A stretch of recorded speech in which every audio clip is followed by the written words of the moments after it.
Not too close.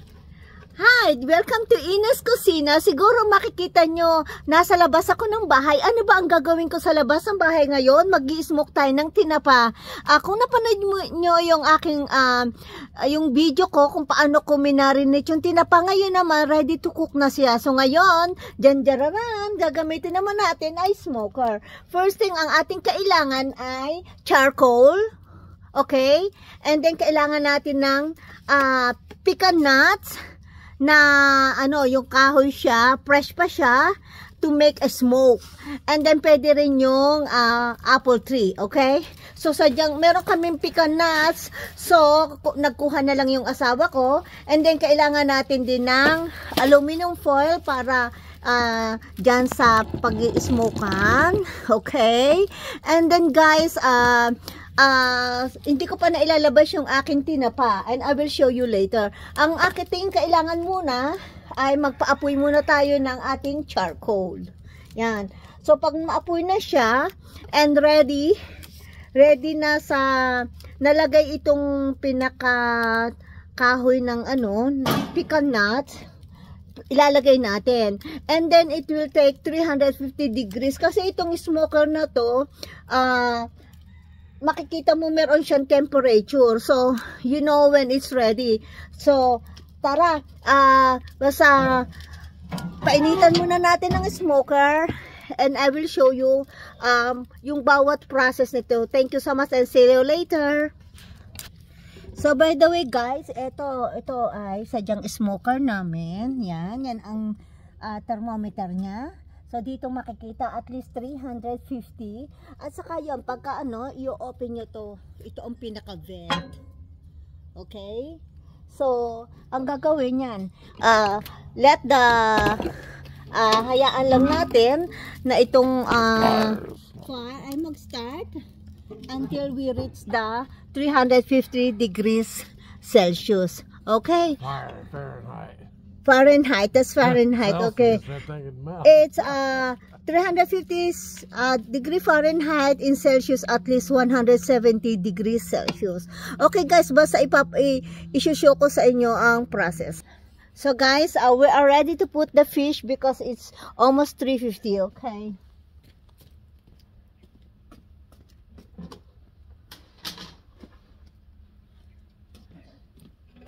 Guys, this is the fish I marinated. I will cook big tinapa. So, I marinated this for 5 days. So, I already cleaned that. So, I'll just put here. Hold on. Just like that. Like that. Yep. Okay. Guys, look how big it is. It's a big fish. Oh. Okay, and then the other one there. Yeah, kind of keep them down this way, because all the main heat's coming right out of here. Okay. So. Put it. No. Move it down that way. Oh no. Okay. So it will cook good, you know. Well, I don't want to burn them. Okay, so. Because all the heat, direct heat's coming right out of there. Don't worry guys, I will show you. Okay, so let me put this, and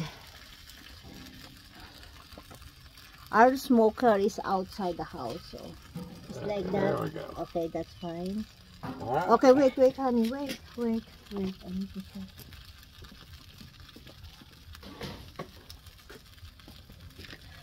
So guys, this is it. This is where I put. Yes, that's it. I'm losing heat. Okay, so we will cook that 350 degrees for 2 hours. Okay guys, and then you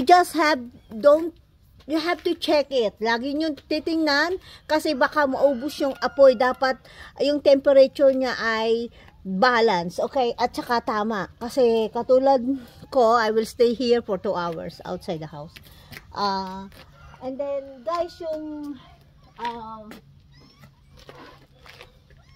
lagi yung parang lagi yung babantuan ng kahoy Ang ginawa muna ng asawa ko, naglagay muna siya ng wood, then ilalagay, pag nag 350 na siya, ilalagay na namin yung pecan nuts na kahoy. Bali guys, wag nyong itatapon to, kasi ang gagawin ko dito, mamaya, habang niluluto, after 30 minutes, i-splashan ko sila. So by the way guys, kung napanood nyo yung video ko, nandun yung description kung paano ko ba at ano ba ang ginamit kong marination para sa tinapa. Or else I will repeat the process again para yung hindi nakapanood ay mapanood. Thank you so much, and then keep watching kasi I will show you the outcome later, okay? Guys, update ko kayo. Ano ba nangyayari na sa aking pag-smoke? O, kita nyo, diba? Did you see that? Yung smoke nila, kaya tinawag na smoke. O, diba guys? Bali malaki itong aking smoker. Yan. So, dito yung apoy. Nandito yung apoy. Dito yung pinaka-smoker niya. So, lahat kasi guys, i-check nyo. Kasi meron din ditong vent. Sandali lang guys, okay? Meron din dito sa baba, dito may vent din. So, yung kanyang opening, yun ay isa ring pang-adjust sa temperature ng smoker. Okay, dito at saka doon. You have to control. So guys, that's it. Eto, diba, kita nyo? Yan. So, dapat nyo laging checkin para hindi siya, para mag-balance. Hindi yung sunog ang kabila, hindi luto yung other side. So, at saka keep this clean. So, by the way guys, ang smoker, once na nag-produce na ng heat, they clean it basta linisin mo lang siya. Parang dito rin kami nagba-barbecue. Double purpose kasi to. So, by the way guys, update ko ulit kayo, okay? Guys, after 30 minutes, look guys! So, wow! We need to turn it on.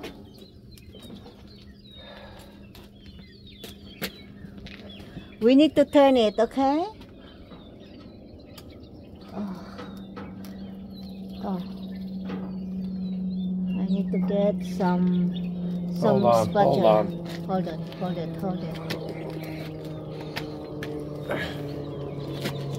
So guys, it's like that. My husband will get something because I don't want to break it. Is it pretty? Yeah. Can you imagine guys? Smells good. So my husband will get something. So now we are turning it. So yeah, we turn like that guys, okay? So every 30 minutes we need to turn it until 2 hours, okay? And then you need to close it back. Yes. Guys, I just want to update you. And then, oh yeah. Yeah guys, look. So be careful and always check it out. So, did you see that guys? Yeah, you have, I'm staying here and watching it. So it will not burn. And also, always check the, yes guys, okay? So that's the thing when you're smoking, you have to watch it. Update you later. Guys, 30 minutes ago, kailangan na nating dandahan lang guys. O, kita mo, di ba ang ganda? By the way guys, I use mackerel fish kaya siya, very oily. O, di ba malinamnam. Malapit na siyang maluto, bali 1 oras na siya. Look guys. That's how it looks like. Naku. Be careful turning, don't ruin it. Yeah. Very sensitive guys, so dapat dandahan lang. Huling turn na yan. This is the last to turn. Because the more you turn it, the more it will break. So just cook it for another hour.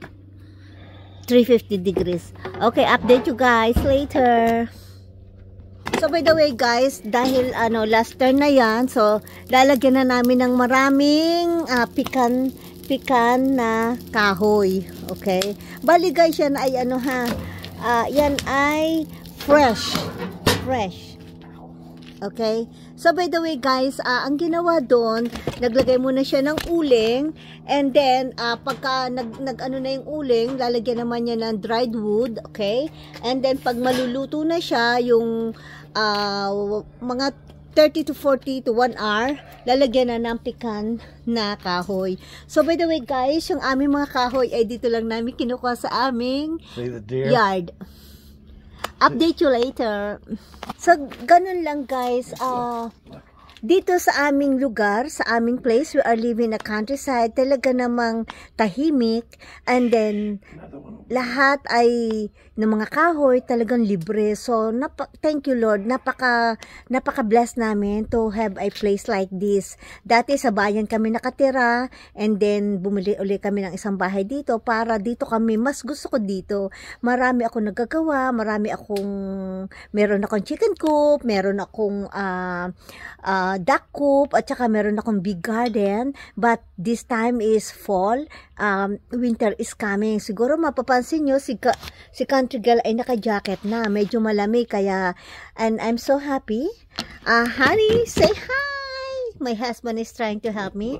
Siya ang nagmamanage ng smoker, kasi sa totoo lang, this is a new smoker, at saka first time namin gamitin sa pag-smoke, okay? Puro grill lang siya. So, by the way, guys, I hope, palambing naman, pa-subscribe naman, para naman ganahan si Ina o si Country Girl, para mag-download more videos, para ituro ko pa, ano pa ba ang mga menu na niluluto ko. I want to share and happy to share.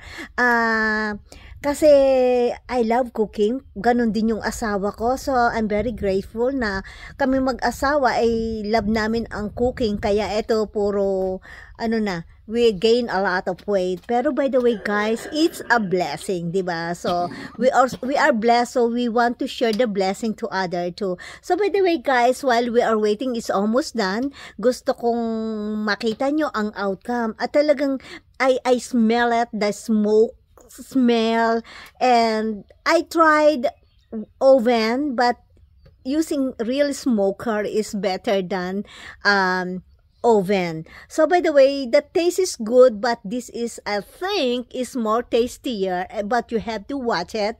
It's a lot of work because you cannot leave the smoker alone, kasi dapat i-maintain mo yung 350 degrees, and I will cook this for 2 hours. See you then, guys. I will update you after minutes later. So guys, it's ready. So I just want to show you what's the outcome of, guys, this is the last touch.